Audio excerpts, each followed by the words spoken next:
Ajit Pawar has once again taken a jibe at his estranged uncle Sharad Pawar, this time over his age.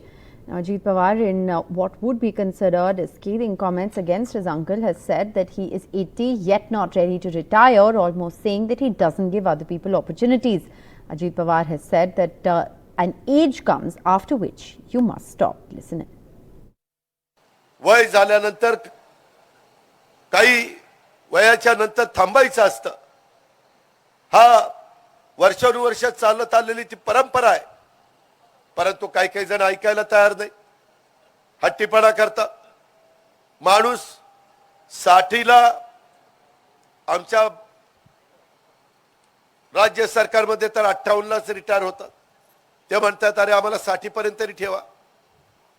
काही जण 65ला retire होतात, काही जण 70ला retire होतात, काही 75ला रिटायर होतात. 80 झालं तरी माणूस रिटायर होणार, 84 झालं तरी तुम्ही थांबणार. काय चाललंय काय? अरे आम्ही आहे ना करायला. आम्ही कुठं चुकलो तर सांगा ना आम्हाला. त्याच्यामध्ये आमच्यामध्ये तेवढी धमक आणि ताकद आहे. 5-5, 6-6 वेळेला आम्ही राज्याचं उपमुख्यमंत्री पद सांभाळलेलं आहे. आया बहिणींच्या करता चांगले योजना आम्ही राबवलेल्या आहेत.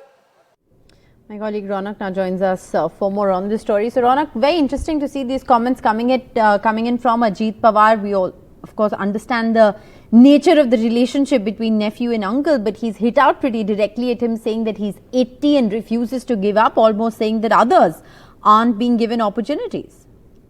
निश्चित ये कोई पहली बार नहीं है जब अजीत पवार ने इस तरह का बयान दिया हो. अजीत पवार ने इसके पहले भी ये बात शरद पवार को लेकर कही है कि 80 साल से भी ज्यादा की उम्र शरद पवार की हो चुकी है और ऐसे में उन्होंने रिटायरमेंट जो है ले लेना चाहिए. गवर्नमेंट एम्प्लॉय भी 60 साल की उम्र में रिटायर हो जाते हैं. उन्होंने इस वक्त कार्यकर्ताओं को संबोधित करते हुए ये भी बात कही कि मैं खुद कई बार राज्य का उप मुख्यमंत्री रह चुका हूँ, हमारे कई सीनियर लीडर्स भी है, हम पार्टी संभालने के लिए सक्षम है. लेकिन उसके बावजूद कुछ लोग जो है यहाँ शरद पवार का तो नाम नहीं लिया, लेकिन उन्होंने इनडायरेक्टली जरूर शरद पवार पर ये कहते हुए निशाना साधा है कि कुछ लोग अपनी जिद की वजह से अभी भी जो है वो राजनीति में रुकने के लिए तैयार नहीं है. और ये सब कहते वक्त उन्होंने प्रधानमंत्री नरेंद्र मोदी की भी काम की तारीफ जरूर की है. तो निश्चित तौर पर अब देखना होगा कि इस पर शरद पवार की क्या रिएक्शन आती है. लेकिन ये दोनों के बीच में जो वर्ड प्ले है वो पिछले कई दिनों से देखने को मिल रहा है और इसका क्या कुछ नतीजा आने वाले दिनों में होता है ये देखना महत्वपूर्ण होगा.